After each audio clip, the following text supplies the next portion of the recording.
You've decided to make singing your vocation. Now what? You may be struggling to balance your life and a career in music. Are you curious about how other singers make it or how they've dealt with success and failure? Do you wonder what their biggest challenges have been, or how about what they've learned on their journey and what's important to them today? Hi, I'm Valerie Day, a singer, educator, and creative explorer. You might know me from my work with the Grammy-nominated band New Shoes. Welcome to Living a Vocal Life, where I interview singers who have succeeded in creating a life in music. You'll hear from vocalists of all genres in different stages of their careers, including singers who've been on the Billboard charts and those who are teaching the next generation. What do they have in common? They're all performers with amazing stories to tell and experiences to share. In our conversations, you'll learn what inspired them to become a singer, the kinds of challenges they've encountered, and how they've overcome them. I'll also share what I've learned on my own journey as a singer and educator, practical tools and insights that will help you to live your best, most authentic vocal life. Hello and welcome to Living a Vocal Life. This is a solo episode on how to use vibrato to sound authentic in a style and make a song your own. So, what is style and why is it important? When you're learning to sing, you start by imitating others, but eventually you want to be able to craft your own style so you don't sound like anyone else. After all, there's only one you. Your body, your life experience, and your musical style and taste are unique. It's also essential to sound authentic within a specific genre. Whether you sing classical music, heavy metal, pop, or jazz, there are stylistic norms you need to be aware of. Once you know what they are, you can find your sound within them or ignore them entirely. When you know how to use these stylistic tools, you'll have more to experiment with and you'll expand your artistic possibilities. Early in my artistic development, everything I sang sounded the same. I found myself boxed in by a limited stylistic palette. Some songs seemed to fit my voice, but others fell short. The sounds I heard in my head weren't coming out of my mouth. It was so incredibly frustrating. When I learned what to listen for in the recordings of other singers and my own singing, it changed everything. Now when I learn a song, I have options, artistic choices that I couldn't have imagined all those years ago. Vowel color, rhythmic phrasing, diphthongs, and vibrato are some of the most important elements of any genre or style. In this podcast episode, we're going to focus on vibrato.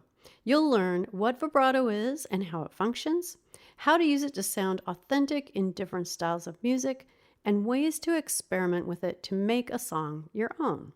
I'm excited to share this essential stylistic tool with you because I know that learning how and when to use vibrato will expand your artistic possibilities too. So, what is vibrato and how is it created? Vibrato comes from the Italian word vibrare, which means to vibrate or quiver. So, imagine a straight line. We'll call it the center of the pitch. Now imagine a tiny, teeny squiggly line running above and below the straight line. In acoustic instruments, there are slight oscillations that take place above and below the center of the pitch when a note is played or sung. That's what the tiny squiggly line is. Now imagine that tiny squiggly line getting wider until it becomes a wave. When that oscillation becomes more evident, as in this wave, we call it vibrato. The extent of vibrato is a term that's used to indicate the amount of pitch variation. In other words, it's how far the wavy lines move above and below the center of the pitch. The rate of vibrato describes the speed at which the wavy line moves forward. In other words, how fast or slow it's sung. What we want is for the wave above and below the pitch to be even. If it's above the pitch, you'll sound sharp. Below the pitch, you'll sound flat. My mom was an opera singer and a really good one, but of course I didn't appreciate her voice growing up. I spent hours under the piano listening to her practice, and then, to get her attention, I'd tell her if she was sharp or flat. Little did I know that those ear-turning sessions under the piano would come in handy when I became a singer. I also learned how to make fun of opera. When people make fun of opera singers, What do? They sing a sound like this. The oscillations aren't even above and below the pitch. They're actually on the lower side, so they drag the pitch down. The rate of vibrato is wobbly and wide too. While comical, that sound isn't too far from what a singer's vibrato sounds like when their abdominal support and vocal mechanism aren't functioning well. Now that you know what vibrato is and how it functions, let's talk about how vibrato sounds in different styles of music. In general, pop and jazz styles have less vibrato than classical and musical theater. If you want to sound authentic singing in those styles, be aware of the rate and extent of vibrato you're singing and whether it fits into that particular style's parameters. When listening to recordings of your favorite singers, close your eyes and ask yourself these questions. How much vibrato is there? What is its rate? Is it fast or slow? When does it begin? At the beginning, middle, or end of a phrase? Styles of vibrato go in and out of fashion. The faster vibrato that Snow White sang in the Disney movie of the same name was popular in the 1920s. You hear it in some folk and country music today, but not very often in pop. Another example of an approach to vibrato that you don't hear much anymore is what I call the Ethel Merman vibrato. God bless America, land that I love. There's a song from the musical Showboat that I like to use to illustrate how vibrato works as an element of style. Here's Can't Help Lovin' That Man, sung with a classical sounding vibrato. Fish gotta swim and birds gotta fly. I've gotta love one man till I die. Can't help loving that man of mine. And here it is, sung with a jazz pop vibrato. Fish gotta swim and birds gotta fly.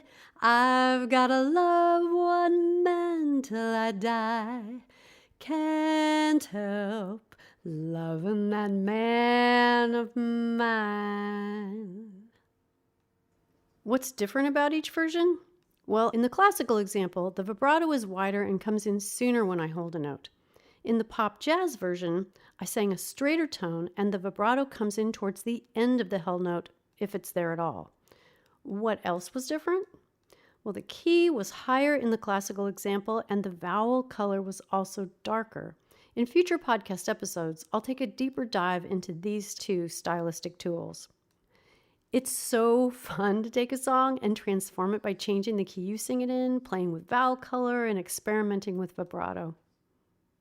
If you're having trouble controlling the extent or rate of your vibrato, try using exaggeration. First, sing as straight a tone as you can on an O vowel, like this. Yo.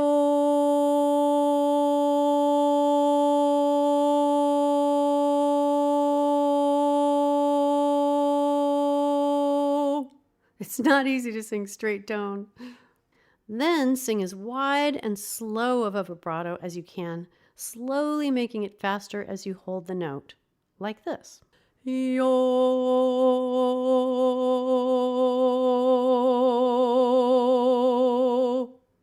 You can also try playing with where the vibrato starts and ends. Sing it throughout a phrase or sing straight tone for most of a phrase, then release it into vibrato at the end, like this. At last, my love has come along. My lonely days are over. And love is like a song.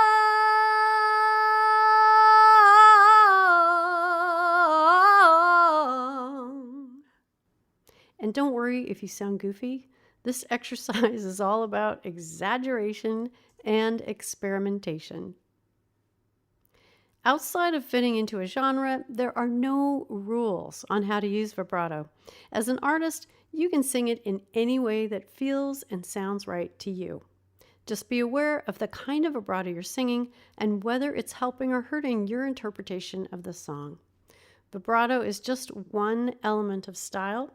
vowel color, the key you sing a song in, phrasing, diphthongs, melodic variation, and tempo all play a role in your interpretation. In future episodes, you'll learn more about these other elements of style. Meanwhile, check out the quick how-to guide on listening to and experimenting with the elements of style on my website, ValerieDaySings.com. Experiment, play, create. That's it for this episode of Living a Vocal Life. You'll find complete show notes and more offerings for singers at ValerieDaySings.com. You'll also find information there about my new online course, Becoming a Singer, that's launching April 6th. In it, you'll learn how to create a strong foundation for your musical life so you can step out on stage confidently and with purpose. I'd also love to hear from you, so please let me know what you found useful in this episode and what you'd like to hear more of in episodes to come. You can get in touch right there on my website or on my Facebook or Instagram pages at Valerie Day Sings or on Twitter at Valerie Day. If you like what you've heard, consider sharing with a friend.